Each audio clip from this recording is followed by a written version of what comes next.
This is the story of a veteran predator, one that has been on many successful hunts. During his time, he has claimed a vast amount of trophies, but now he embarks on one final hunt. Will his knowledge and skills lead to victory, or is he a hunter that has met the end of his journey? The story picks up as the hunter was already in combat with the alien prey. The hunter on the ground shifted painfully as consciousness returned in a flood. Memory, total alertness, and a canny appraisal of his situation all returned in a split second. Flash of insight, deadly, efficient survival instincts, meshing in perfect sync with the cold, calm intelligence that marks the most successful predator of predators. He had not lived this long for being any less than the very best, but more painful than the terrible acid burns that corroded his agonized flesh was the grim truth they revealed: nothing stays the best forever. A quick systems diagnostic told him that he was in no immediate danger of dying from his wounds. Like all his kind, his physical shell was tough beyond belief, caging an equally resilient spirit. The excruciating pain served as an exclamation point, punctuating his will to live. Permanent disability. However, the hunter forced his mind away from his discomfort and back toward the unfinished business at hand. The trophy he had come so far to claim, the thing he most admired, to which he felt closest. The most perfect of all hunters, the heart of the blackest, most terrible gulfs of dimensionless space, his beloved prey. It was his totem, his sole animal, the all-consuming savagery to which he most aspired. The hunter threw an unvoiced command to his cannon and took careful aim. His prey writhed and flailed as if in awful pain, but the hunter's heart surged to see its undiminished ferocity. These things had always drawn him, and he permitted his thoughts to drift back to his homeworld and the glories he had accumulated. None had completed more hunts, none had slain more of the dark nihilistic beings, the collected skulls of which defined the greatest warriors of a warrior race.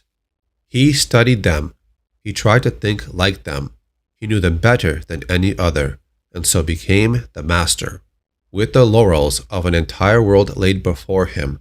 But such exalted status demands to be constantly proven. In a society where all must improve their position within the pack or die, the pressure from below never ends, and so, although well aware that he was growing past his prime, he had embarked on this, a final, glorious hunt. The stalking had gone well on this distant, toxic planet. His carefully chosen quarry had been cornered before ever sensing his presence. But then, he had predicted the whipping tail. But even so, his reaction came a fraction of a second too late. For the first time, his reflexes had failed him. This kill would not be clean. The hunter refocused on his transfixed prey, and again contemplated the bottomless rage, the hellish desire with which it clung to life, and made a decision. It was an amazing thing. Although suffering ghastly wounds, it still thrashed and swelled with a concentrated fury and a blind, horrifying purpose. It began its inexorable crawl towards the still hunter, and he suddenly realized, in one disturbing instant, that his theories, his notions, were nothing. He had nothing in common with this thing. His day had passed, and rather than the degrading, inevitable slide down his warrior class hierarchy, he had chosen a noble death beneath the fangs of his beloved prey. But this thing would never understand his decision, would never recognize his gesture. Its will to live, no matter what the circumstance, no matter what the pain, was complete. It was the very soul of chaos, and he saw that it harbored no sense of closure. In this final moment, it made all his grand accomplishments seem puny, his nobility meaningless. This was not the end for which he'd hoped.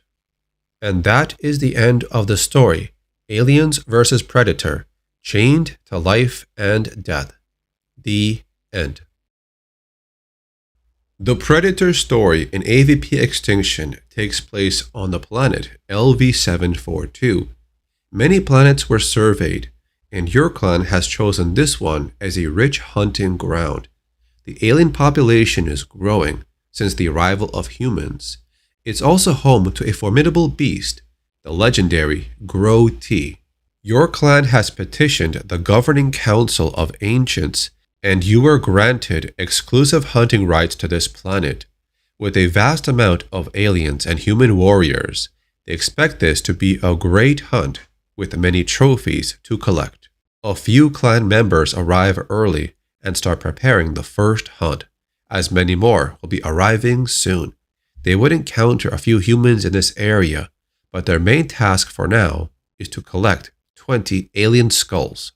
Larger armies of human warriors were setting up bases around the planet.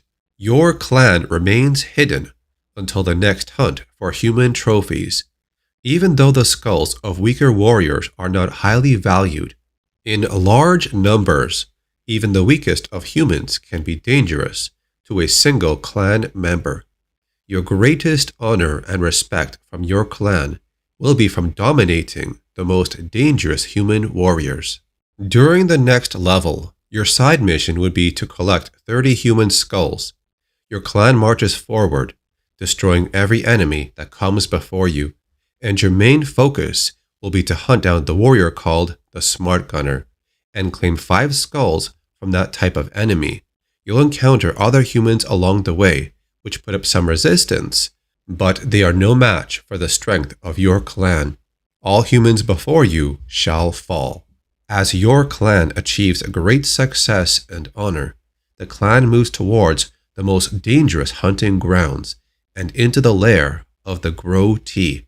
There were chronicles of how countless clans met their end in fierce bloodsport against the Grotee. Entire clans were annihilated by a single Grotee, and even a pack of Grotee slaughtered even the strongest of clans. Do not let your clan's defeat become part of the legend. Your mission will be interrupted as you encounter a rival predator clan. As you were given exclusive hunting rights to the planet, the other clan must be eliminated. Their numbers are many, but you fight a furious battle.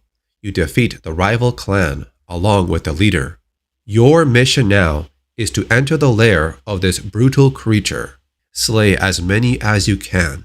The battle will be dangerous. Some clan members might not survive, but for the sake of honor and victory, complete the mission and retrieve 3 skulls of the legendary Grotee. During your battle with the Grotee, Marines destroyed the Cloakers and revealed the Council of Ancients' hidden base. They were watching us during our mission. They explained their covert mission. The other predators you fought against was another strong clan. They too were given exclusive hunting rights to the planet. The Ancients' plan was to lure 2 clans into battle, and only the strongest clan would survive. The superior clan would then be deemed the Ancients' successors. The losing clan would be banished. The Ancients also brought alien eggs to create a small arena to further study the clans in secret, to rate their hunting prowess, their skill, and team abilities. Now that they are unable to hide from you, the Ancients order you to the clan trials. These are formal hunts designed to showcase a clan's skill. Your mission now will only include a few members of your clan. Your optional objective is to keep all starting members alive to the end of the hunt. If you are detected, Marines would issue an alert by pressing a red button on the nearest alarm. On the 3rd alarm, the base enters Stage 3. You must avoid being detected to set off a Stage 3 alert. You must move forward in stealth and use caution as you approach the enemy. Defeat enemies with precision and swiftness. Your prize at the end is to seize the skull of the Lieutenant Commander. Your clan displayed incredible skill and teamwork during the first trial. The next trial is more difficult, more grueling, more deadly. It is the trial of bravery. If you win the trial, you shall receive the honor of the ancient's mantle. If you lose the trial, your clan shall be banished and disgraced. During this mission, you have the option of wiping out the Marines.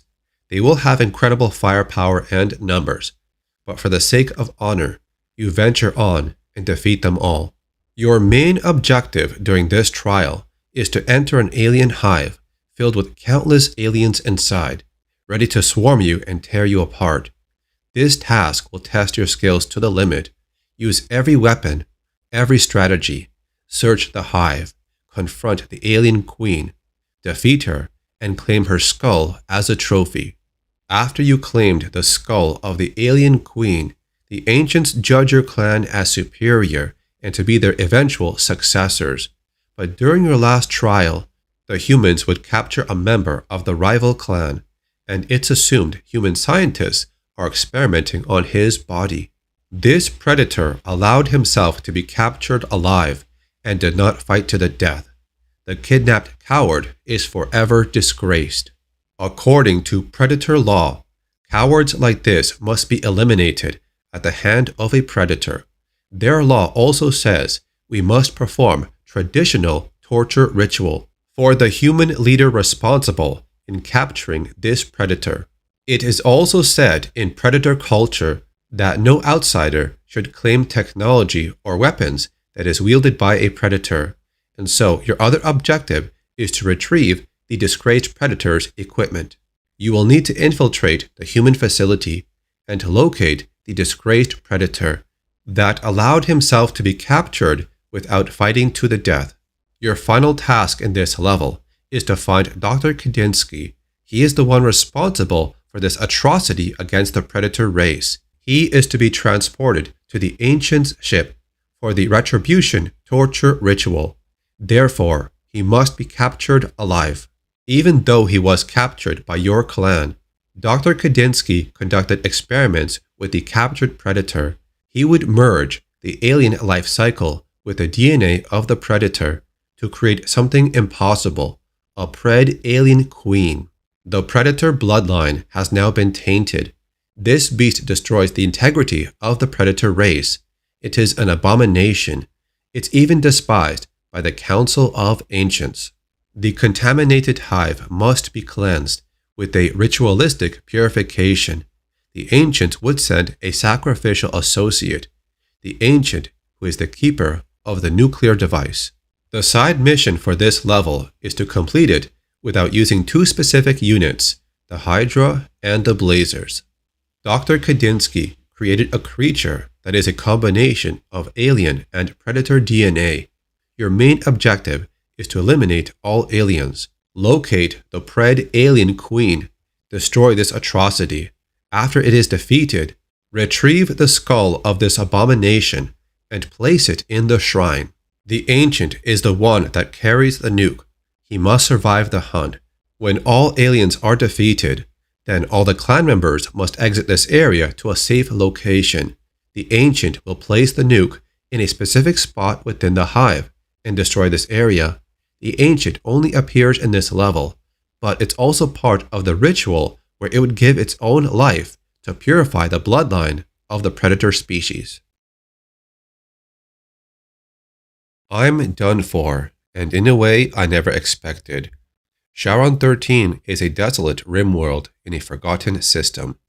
My name is Don Marshall. I led a crew of 18 on a work relief detail. It was 5 days ago that we landed in hell.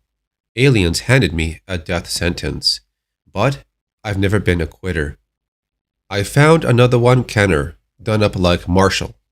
Ugh, I've got Marshall, Jazz. He sure isn't one of ours. Whatever that thing is, it's on its own. She removes the facehugger off the predator. It frees itself and looks around for its biomask and weapons. I can't stop thinking about my strange comrade. Why come to this place to die? PS3 is a geothermal processing station, built to siphon energy from the planet's core, more than 5 miles straight down. It's a remote, inhospitable place, where the elements of human and alien have collided. So how did we get here? Does he know he's a walking corpse, like me? Seal it, Kenner. We have enough to worry about once we're in the main complex without being followed. Marsh, are you okay? I mean, I'm fine, Jasmine. Just stay focused. My crew has spent a week in this hellhole. There are only 3 of us left. I'm tired of playing the victim. We're in. Looks clean. Hive must be below. Shuttle looks good. The system is up, but there's a problem. We only have manual control of docking clamps. Manual. One of us has to stay. Stay and die.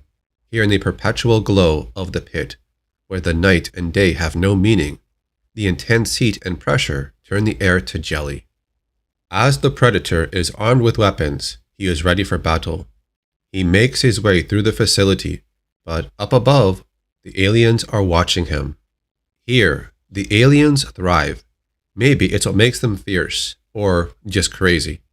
Maybe the heat will get me first.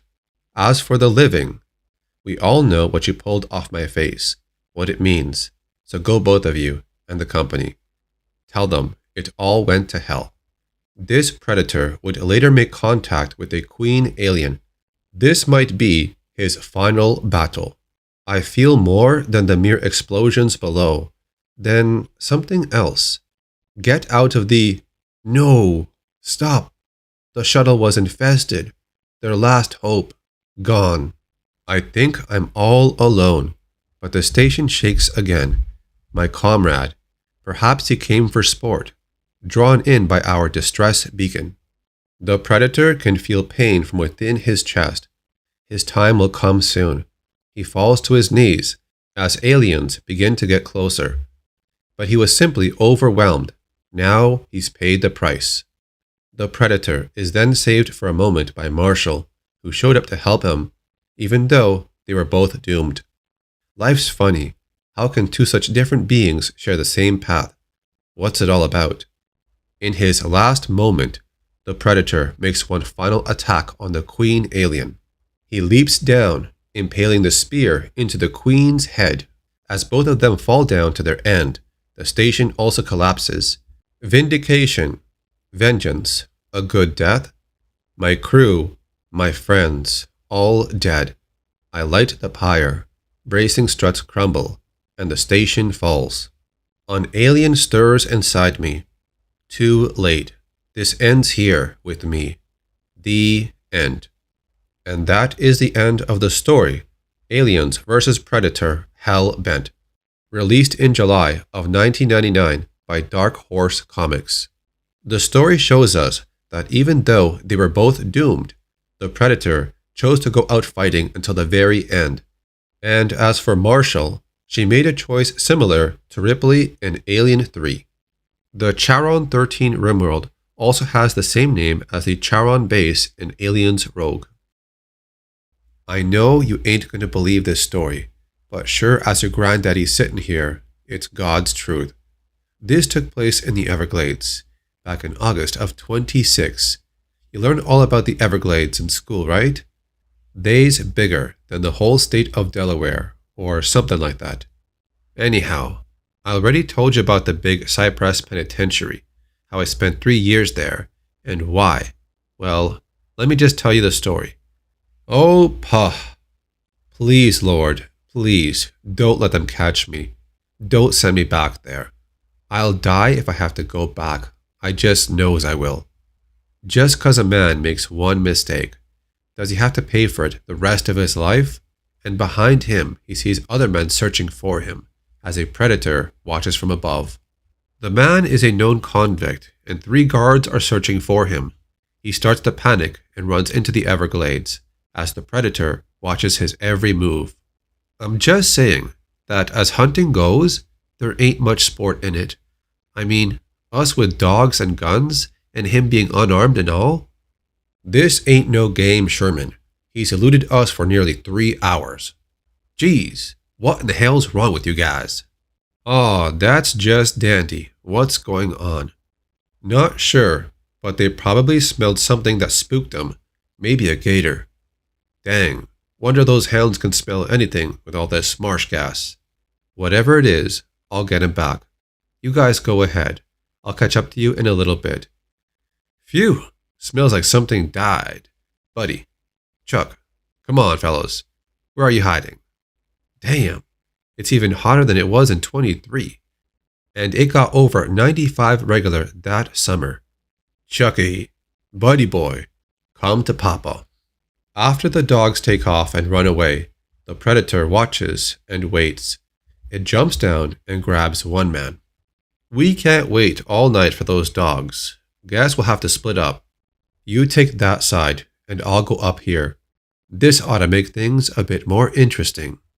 Look, Sherman, this ain't no game. You're too young to have fought in Europe back in 18, so maybe shooting a man still sounds like fun to you. Take my word for it, it ain't no fun. Not at all. Now get moving, and if you fire that rifle, you better have a damn good excuse for doing so. Oof. Why I'd ever take this job, I'll never know. Always taking abuse from that bastard. And all the time going on about all that crap he learned from the war in 18. Someone should tell him. We won that war 8 years ago. Time he stopped fighting it. They just ain't paying me enough to put up with his belly aching. Wait a minute. What's that noise? Just then, a massive predator emerges from the water, catching the man by surprise. Sherman, you simple SOB. Hell, must be hearing things. Sounded like another gun went off, besides Sherm's rifle. But how could that be? This man then gets jumped from behind by the predator. One of the guards gets caught by a trap the convict set up. And I thought this here trap would never work. Shows you how wrong a man can be. You skunk. Then it was you that shot Sherman. Nah, not me. I figure maybe your two boys shot each other or something. Lord knows they's dumb enough. Ah, good. Glad to see it's loaded. And now, let's see if killing a man is as much fun as my daddy says it is. This man then gets blasted in the back by some energy bolt. The shot goes through his body and he collapses to the ground. The guard that's hanging looks over to see who's there. And that's when I saw him, or it. For a couple of minutes, he just stared at me, and I stared at him. What else could I do? I was totally at his mercy. Then after a while, he actually says something. Ain't much sport in it. The predator saw this man as not worthy. He was captured by another and disarmed. He saw no sport in claiming the skull of this man, so the hunter grabs the other man's body and disappears into the Everglades.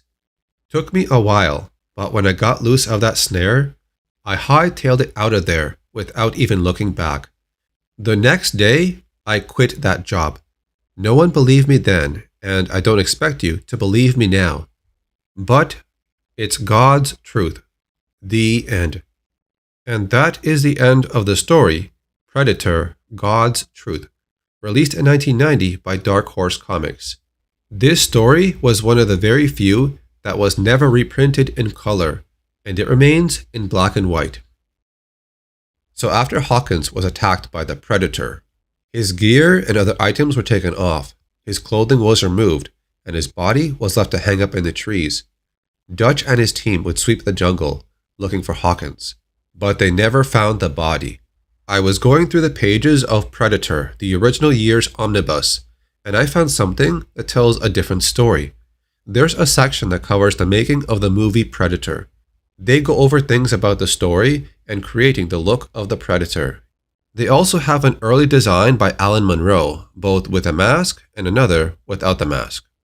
They got the idea of the dreadlocks from the Rastafarian warrior, and the mandibles idea came from James Cameron. They have some art pieces of the storyboard, scenes with the Predator that went into the movie, but slightly changed. This shows the scene when Billy's body got his spine ripped out up on the tree, but it looks like this was supposed to be Hawkins' body until it was changed to Billy in the end. It says here, just before touching the body, he lets loose with his claws at the base of Hawkins' spine, punctures the skin, blood oozes down from the body. The scene plays out like it did in the movie. The Predator would use a device to clean the flesh and muscle off the skull. Alien reaches for something in his backpack. Alien sprays excess flesh and muscle from his skull and spine trophy, as if he were cleaning a fish out. It mentions Hawkins again in this part. Alien in a Hamlet shot, Hawkins' skull in his big hand. The backbone runs the full length of his arm. Low angle upshot of Alien admiring his prize. He turns in this shot. In this scene, they scratched out where Alien stands over Hawkins. Maybe blood trickles from his face down a branch. This could be the time when they decided to change it from Hawkins to Billy. In the movie Aliens vs. Predator Requiem, during the graveyard scene, you can see the name Hawkins on one of the stones. During the end credits of Predator, Hawkins is reading a comic book about Sergeant Rock. John McTiernan said during the DVD commentary, Arnold had an adaptation of Sergeant Rock in production, which is why it was on set, so they used it for the scene. During the inside of the chopper scene, Hawkins is also reading something. It's a bit unclear what he has, but we think it's the same comic book. During the movie, it showed Hawkins had the role of Radio Man, but the script also said he was a medic. There was another version of the script where Hawkins took the name of Dylan. You can see this was the Radio Man and medic. The name of Hawkins was used for another character. This one used the M60 machine gun, and he was in his early 20s. This version of the script would see Hawkins get eliminated early in the story when his team makes contact with the other gorillas at the campsite. In the comic book series Archie vs. Predator, there's a character that resembles Hawkins at Dutch's Beach Bar, and he's also reading a comic book, but this one is about Sergeant Croc. There's also two other characters here. One could be Mac, and the other one with a hat and mustache that could resemble Blaine. There's a special reason why Shane Black's character Hawkins was the first one to get eliminated by the Predator. This was a decision made by producer John Davis. I met Shane on that movie. Shane was a really great writer who had just written this great script called Lethal Weapon. We wanted him to do a rewrite on the Predator script, so we put him in the movie because he's an actor. Even though Black still appeared in the film, his untimely demise was to serve a higher calling in continuing the film's story. Davis later added, "We asked him to do a rewrite and he said he was an actor in the movie and not a writer, so he was the first person we killed." He was killed 7 minutes into the movie. There was also this comic book story called Predator, the original screenplay.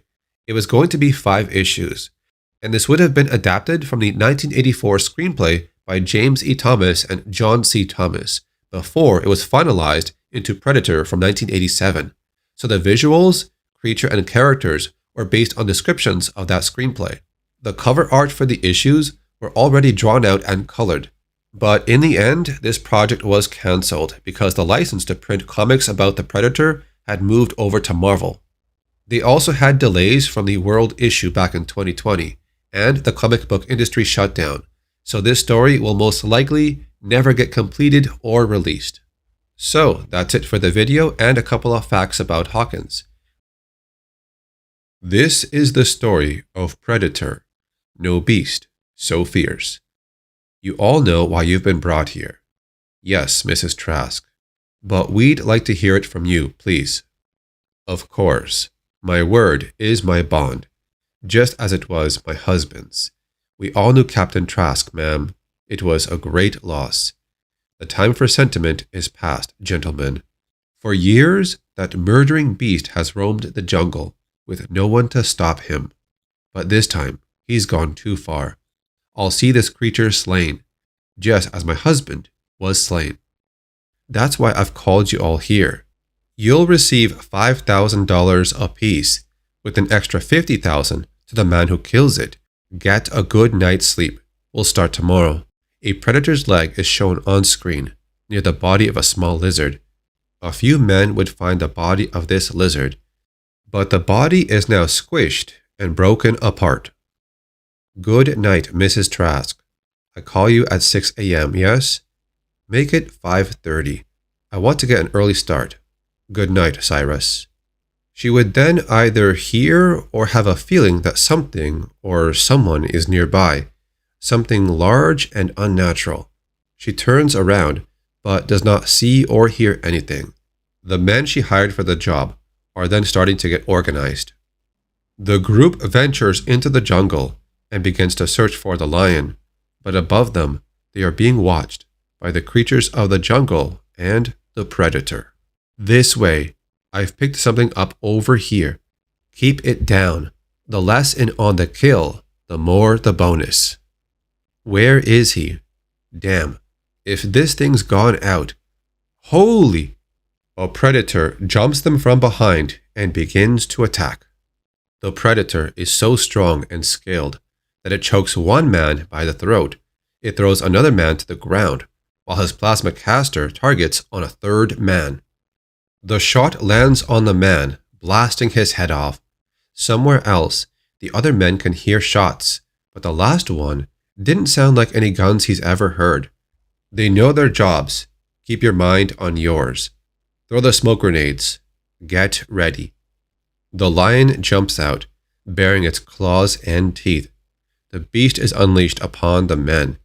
One of them fires off a net, and it holds the lion down for now. Surround him, right between his... Wait! You'll all split the bonus, but I'll kill him.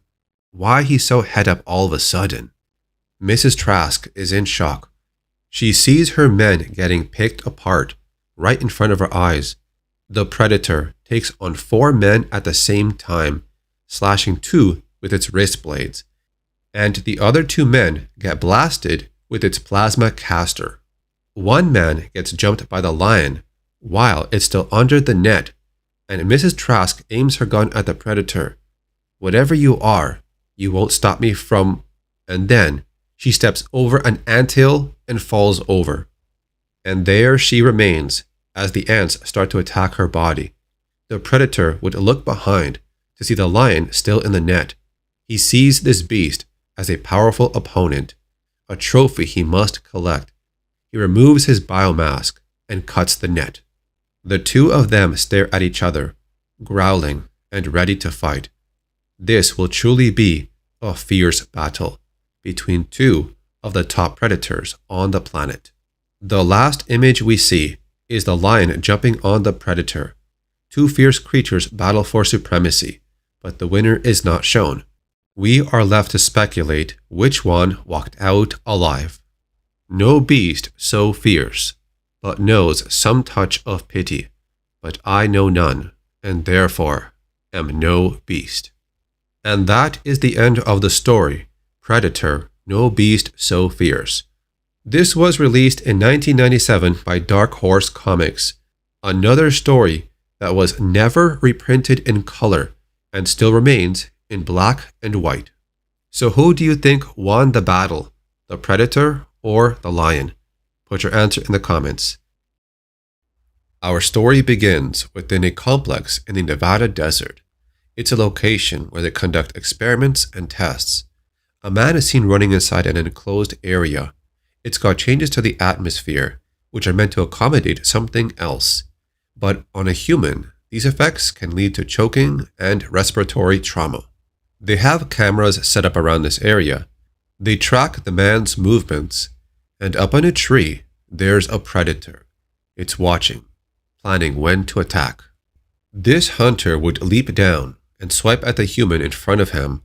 It appears like he's going soft on his prey, but really, he might just be bored and wants to play around a bit.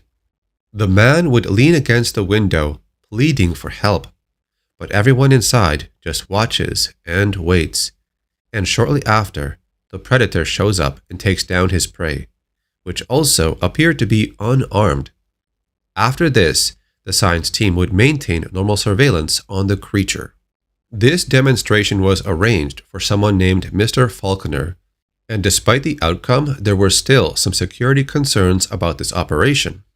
What they recreated here is what they believe to be the creature's natural habitat inside the biodome, a hot and humid tropical climate, an atmosphere with high methane content.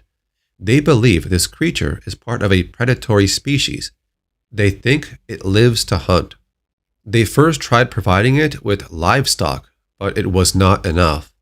No, this creature prefers something more lively to hunt. One man says he encountered their kind in '84 when he ran a Contra training camp.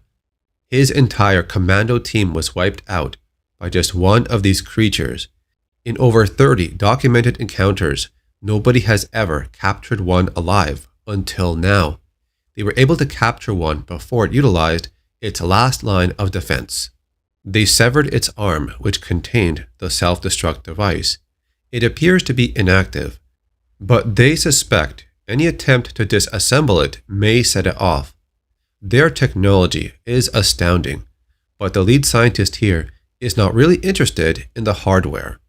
He wants to make contact with these creatures, to learn from them, to communicate with them as one intelligent species to another. This might be a long time before it happens, but he believes the creature will eventually respond when it realizes it has no other choice or chance of escape. But there could be a problem, since there might be a few security risks, such as total system blackouts with the video cameras and motion trackers, the recorded pressure drops in atmospheric integrity, suggesting unauthorized entrance or exit from the dome. This could suggest that creature already has escaped, that it could walk out here anytime it wants. It could actually be studying the humans, and it chooses to stay for some reason. There's a huge risk keeping this thing caged up like an animal. They are smart and could be smarter than us. It's a hunter. It's patient. It knows how to bide its time and study its prey. It could be studying the humans and this enclosure, and testing the limits of your defenses.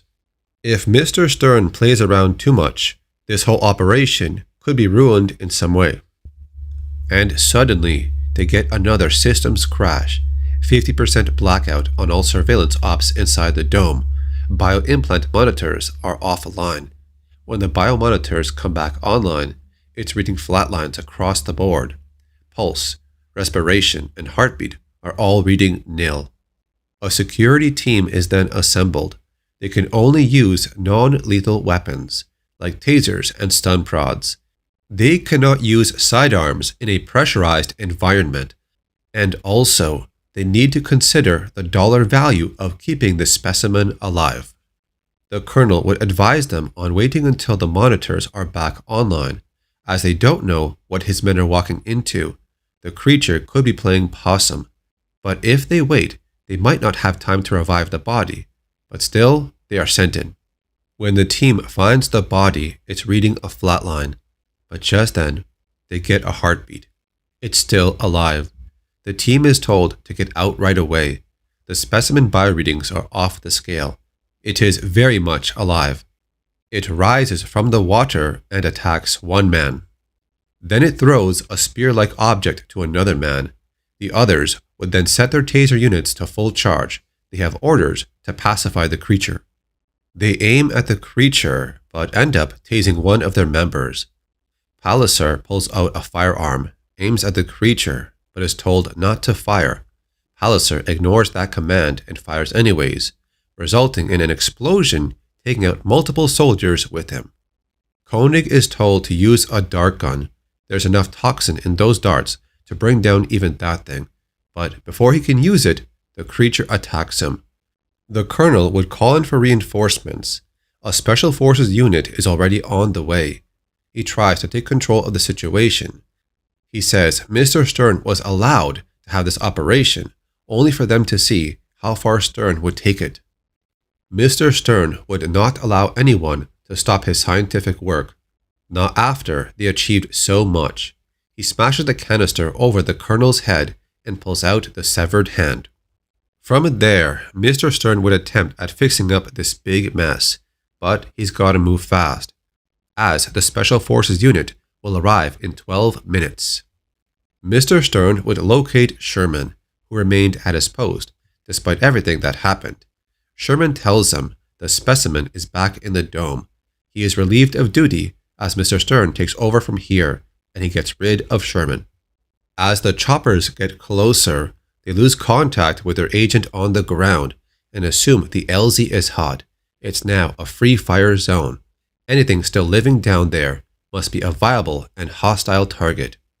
As he enters the area where the Predator is held captive, Stern realizes the truth. Faulkner was right. This creature could have escaped at any time, but it chose to stay. There was something it wanted. It was the severed arm with the wrist gauntlet. He holds onto it as he makes contact with the predator. The creature would strike at him right away, breaking the canister around Mr. Stern's head. He's starting to get affected by the change in atmosphere. He begins to panic and runs off. But the hunter chases after him and catches up. Stern would grab a dart weapon, fire, and it lands on the creature. It reaches out for Stern's arm and rips it off. Now they are even. Stern would question why the creature is still alive. The toxin was biospecific for his blood chemistry. The creature would then press buttons on the gauntlet. This would activate the self-destruct device.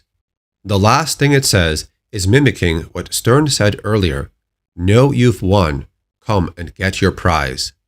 As the chopper gets closer to the complex, the bomb goes off, destroying the entire site, along with the choppers. The explosion was seen as far away as California. The cause was said to be an accident.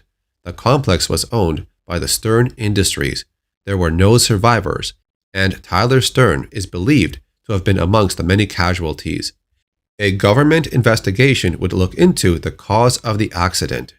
And that was the story of Predator Captive, released in 1998 by Dark Horse Comics.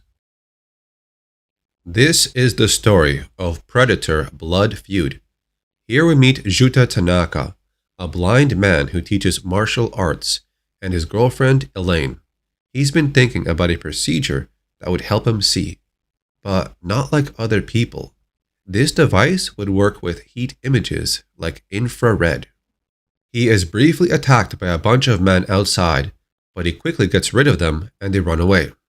And out of nowhere, he sees a vision or memory from the 18th century. As he watched, he saw something else, something terrible that did not belong. He's been blind since he was 10. He can still see things in his head, but nothing ever like this, nothing so vivid and real. Juta is also a sensei. He and Elaine enter a building where students would be, but as they get close, Juta can sense something is wrong. As he enters the room, he finds out all of his students were slaughtered, bodies strung up, with the spine and skull ripped out. Juta then tells Elaine to get out right away. Someone is still in the room. Even the dog starts growling. It too knows there's something here. The predator attacks the dog with its wrist blades. As Juta can somehow see the creature, he thinks it's heat or radiation. It's as if he already had the damn device. The predator has the advantage with size, strength, and weapons, but Juta is able to defend himself a bit. The battle ends quickly as the predator chooses to not continue his attack and just takes off. When the police arrive, Juta tells them that something got in here and it slaughtered all his pupils and friends. The inspector notices that Juta said something, not someone. Before he leaves the area, he is advised to not speak to the public about a killer on the loose. Juta tells Elaine that when he encountered that creature, he knows what he saw, a heat image, infrared, the way our device ought to work for a sightless person. Just talking about it brought the memory back. Sometimes he could see it, sometimes he couldn't. Elaine says she saw the thing fade out. Juta realizes this thing can cloak itself on and off at will, which makes it more dangerous. As he goes over his data on his laptop, he wonders about his encounter with the creature. It had him cornered. It could have finished him off, but instead this thing allowed Juta to live. We are then taken back into a memory, the time when these hunters appeared on this land. They slaughtered many of Lord Sugai's friends. It was a dishonorable act that it filled the shogun, Tokugawa Tsunayoshi, with rage and shame that he could not eat or drink. During this attack, those who fought against the demons were old men like my sensei, samurai who had put away their swords to pursue the gentler arts. These men were unarmed during this attack, but they fought well before they were defeated. Lord Sugai is a wise and reverent man. In his meditations, he sees things that other men do not.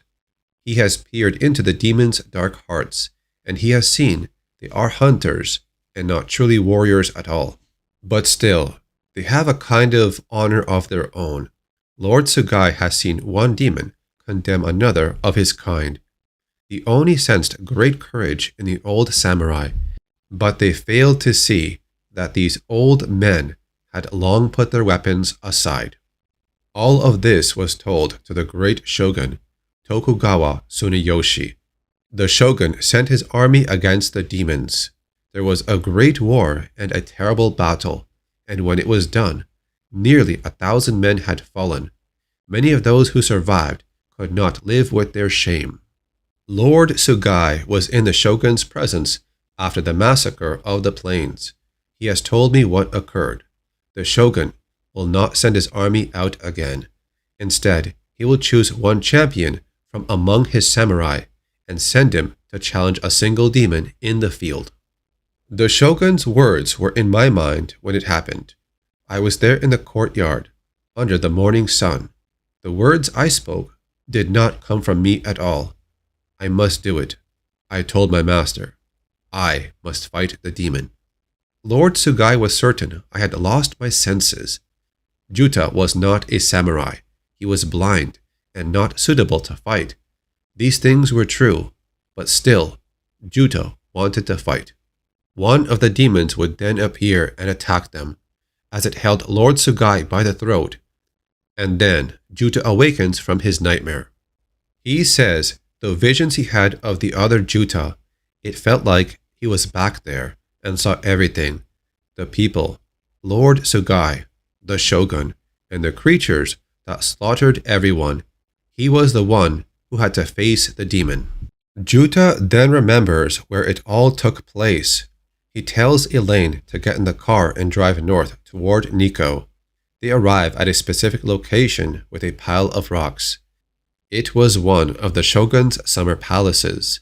This is where he was, as the other Juta in another life. In the distance, the inspector from earlier is watching Juta and Elaine. The shogun was so enraged that even his advisor and his favorite daughter, Mikiko, feared to stay in his presence. Lord Sugai and Juta's father were told that Juta was chosen to face the Oni demon, but he was not aware of this yet. He watched as his father was refusing to allow this to happen. But the monk told him, "It was not a legend. You have been given the dream, as have all those in your line."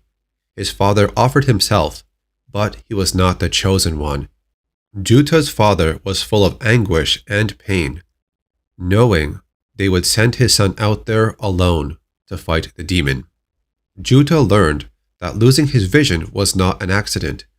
The Shinto monks blinded him. They told his father it had to be this way. When his vision ends, Juta can see the demon is watching them. It's nearby. Filled with anger, Juta charges forward. He puts up a good fight, but gets thrown away. Some nearby soldiers would rush in to help him. They would try, but fail. The predator was just too strong. When other soldiers would open fire with their weapons, the hunter would retreat, only for Juta to yell out, asking the creature to fight him again. The inspector shows up, accusing Juta of withholding information about the creature, but he says nothing and leaves the area with Elaine. Juta tells Elaine these visions were from 300 years ago. Later on, Juta would enter a state of meditation. He would reach out to the sensei of the past, asking for guidance. He faced the demon once, and now he must do it again. Juta then has a private meeting with General Kataro Miyamoto. He is driven to a certain location and dropped off to continue his journey. When searching the area, Juta would find the helmet of a demon and the katana blade of his family. It was the twin of the one he brought from home. Why would the demon thing and the sword be together. This Oni demon would track him down and begin to attack him. Juta would fight back, even though he was physically outmatched. Now the demon fully understands who Juta is. He sees what his brother demon saw before, that Juta of the past and present were both blind. Both of them have the ability to see in another way, as the demon themselves can see. Now he is free to finish what he came so far to do, erase the shame of his brother's defeat. The two of them would have a sword fight. Juta would dodge the attacks of the Oni demon to finally land his own attack. With one swift and powerful swing, he wins the battle. Other demons would then appear. In their culture, they would reclaim the body of the fallen warrior. The last thing we see is their ship leaving, disappearing into the sky. And that is the end of the story, Predator: Blood Feud. The end. Released in 1992 by Dark Horse Comics. The story begins in September of the year 1863, within the Ozark Mountains, near the Missouri-Arkansas border. We meet a group of men waiting on someone named Jesse, but this person might be late because of the rain. One man would ask, why should they even worry about Jesse? He's just a plowboy. Another man says there's something special about Jesse. He's got fire in his belly, which could mean someone has a powerful sense of ambition or determination. Shortly after, they hear gunshot sounds. One man runs back to the group, only to find some men on the ground with their heads missing. They were attacked by a predator. It repeats these words, "Damn Yankees." We then see Jesse, who's traveling with some men to find Zeke and the others. Those were the men at the start of the story. They would arrive at the campsite, but only find bodies. Jesse believes Zeke and the others put up a fight. He tells his comrades, Bear and Neb, to circle to the left, while Jesse goes to the right. One man has a bad feeling about splitting up, but Jesse knows all three of them know the Ozarks very well. Jesse was confident in his knowledge of the wilderness of the Ozarks. He knew all the beasts within this land, both predator and prey. He saw bears, panthers, wolves, fearsome and dangerous creatures. But the most dangerous species is man. One scene shows us Captain Riggs leading a small group of armed soldiers. They're transporting a cannon, but the heavy rain has affected the ground to where it feels like quicksand. Before they can assess the problem, they are under attack. Captain Riggs gets taken out as the rest of the men run for cover. 2 hours later, the men are still hiding behind a rock. Lieutenant Hendricks then blames himself for what happened to Captain Riggs. He tries to retrieve the body, but gets shot in the left ear by some men watching them in the distance. He lays down and remembers his family, his father telling him that he was a fool to join the military, but he so wanted to prove to everyone that he could do it. But now he thinks he should have stayed home. His father urged him to resign, but he didn't. His father was concerned that his mother would not be able to handle the news of her son's passing. The other men would share stories of their life. One man was born on a plantation, and he never met his father. He ran away with plans to save up money and someday buy the freedom for his mother and sister. But that was 8 years ago. He's been saving money ever since, but it wasn't enough to set his family free. So when the war came along, he went to join, but he wasn't sure they would recruit color reds. So he signed up as a mule skinner instead. The army still took a picture of him in uniform, and it seems this scared the rebels, as later on they passed an order for any color red soldiers should be shot instead of being taken as a prisoner. As for a man named Dutch, he left his parents back in Dusseldorf, then traveled to New York to work with his brother Heinz in a bakery. One day, while drinking at the beer house, he was approached by a man who made him an offer. he knew a man from a rich family that would pay Dutch a large amount of money to take his place in the army. And so he agreed, as he wanted to risk his life for something important, instead of work like a dog and have nothing. His brother Heinz had a family to care for, so it was up to him to take the risk. Within an hour, he had the money for their business. When Heinz learned what Dutch had agreed to, he became upset. But it's too late. Everyone has something to fight for, either for themselves or the future of their family. One man says he heard of a story that a devil was brought to this land. Maybe that's what attacked Zeke and the others. Or perhaps it is the cannibal spirit. One man says he has seen things that were not of this world, but of the world of spirits. My people knew of the darkness locked in the heart of the Ozarks. The elders claim that there is a cave hidden away in the mountains that reaches into the spirit world. And when the moon is dark, the cannibal spirit that walks like a man, but wears the face of a beast, finds its way up from the bowels of the earth and prowls the woods, eager to slake its thirst for human blood. There was also a tale about the traveler. One night, he was going down the road. The only light he saw for miles was from a mountain cabin.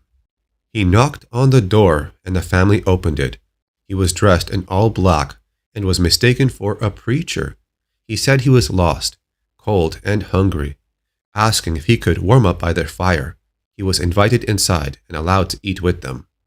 By the time the family realized who or what they invited into their home, it was too late. The creature revealed its true form and intentions. And so, the devil burnt the mountaineer's cabin to the ground and ate him, his entire family, and his mule, hair, guts, and all.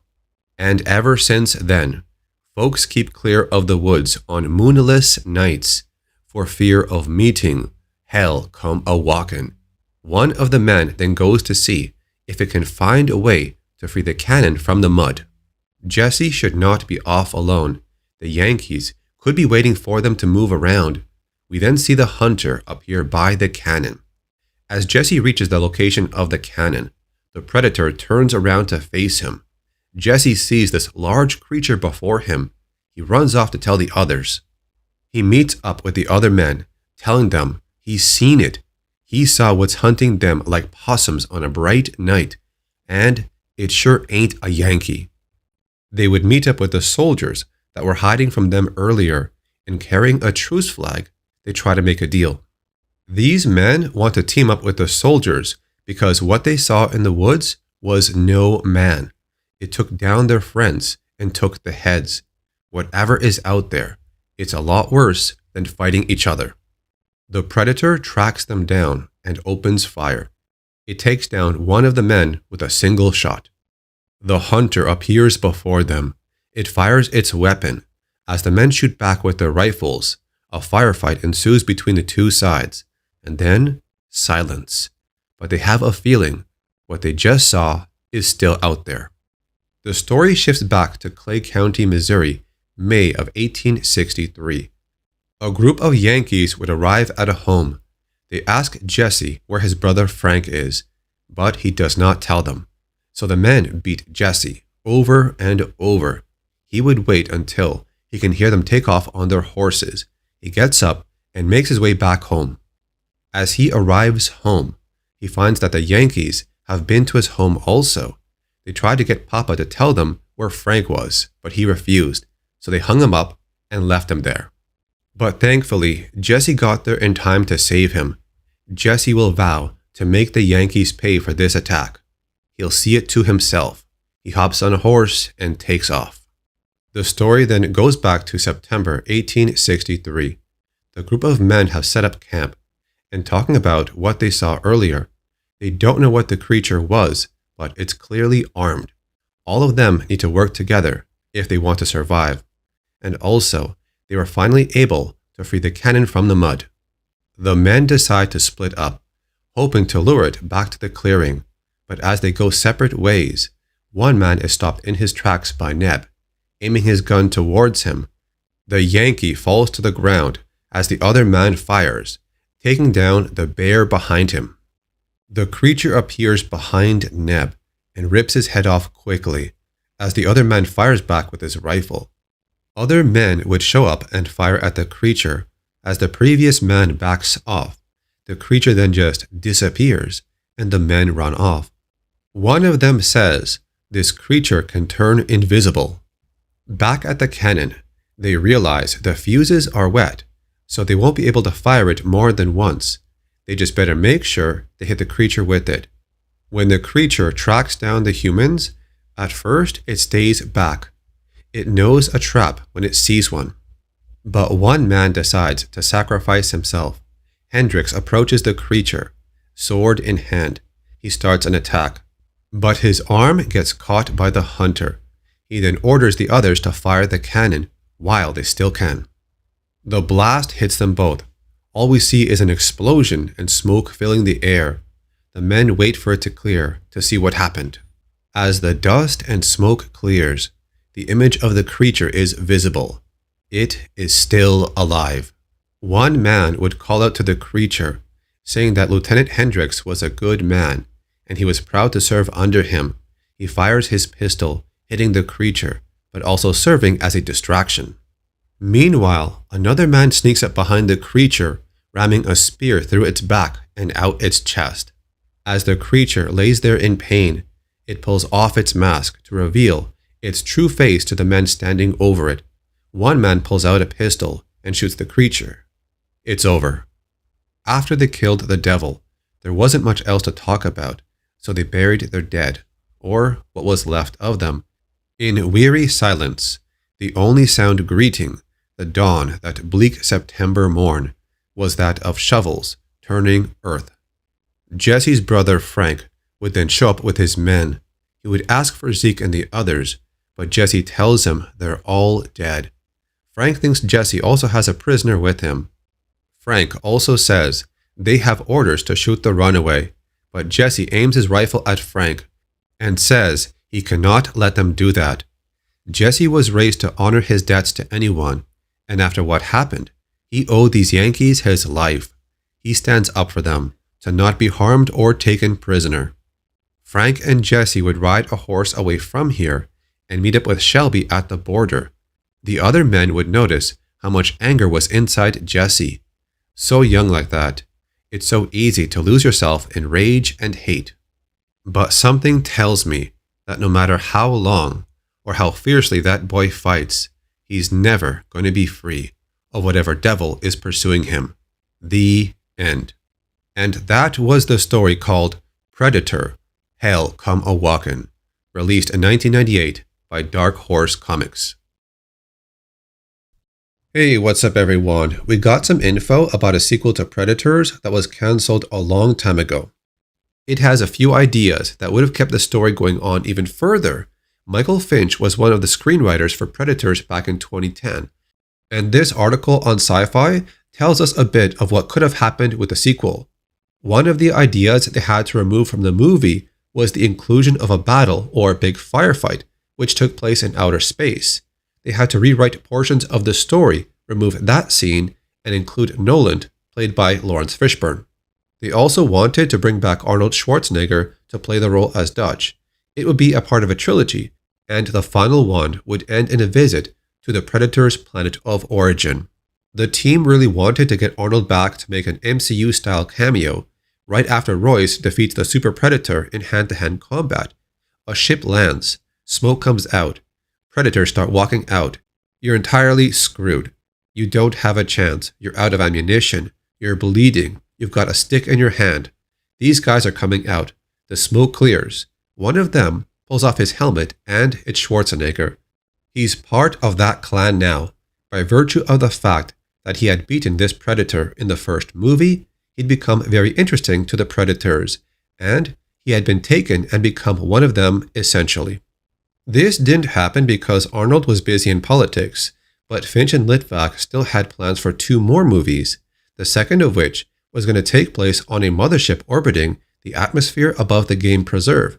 the only way to escape is to fight their way out, so they have to take control of the ship. It was going to be in space and keep expanding the lore of the Predators in general and start establishing a clan structure. From the outside, they appear to be the same, but their attitudes and cultures are very different from the inside. The third movie was going to take place on the Predator homeworld, which is briefly glimpsed in AVP Requiem during the scene with Wolf. We never really got there, but we were thinking of modeling it on ancient Rome, with gladiatorial combat, internecine warfare, native clans on the outside, and more established ones on the inside. Mostly, we wanted to show a civilization that was crumbling under its own weight a little bit. They had evolved so far, they'd conquered everything in a weird way, and were sort of collapsing under their own weight. What's more, we'd learn that these super predators were juicing themselves with the genes from the most dangerous species across the universe, a concept that would come into play nearly a decade later in Shane Black's The Predator. They pick and choose the baddest opponents that they can find, and if they're worthy, they take their DNA, separate those things that make them dangerous, and implant them in their own DNA to improve themselves. The idea was that there had been a dramatic escalation in predator evolution through science, and that there were going to be side effects of that. It's be careful what you wish for, in a sense. Even though Predators did fairly well in the box office, Fox never greenlit a sequel, perhaps because of the critical reception the movie got back then. I think our movie wasn't loved because it was not a true reimagination, and it was coming on the heels of some pretty obvious cash grabs on the sum of the previous sequels. But to be fair, Prey was released in 2022 and it did fairly well. What they did here was try something new, because you can't reimagine the original all the time. Eventually, you need to expand the lore, because when you introduce new stories, new characters, and new ideas, you're going to create a path for future stories to evolve from. Our movie was an homage. We were trying to stay true to the spirit of the original, while Disney has moved away from that very nicely. So that was their plan for the 2 sequels after Predators in 2010. What do you think about these ideas? Tell me in the comments. Thanks for watching. Leave a like on the video, and I'll see you next time.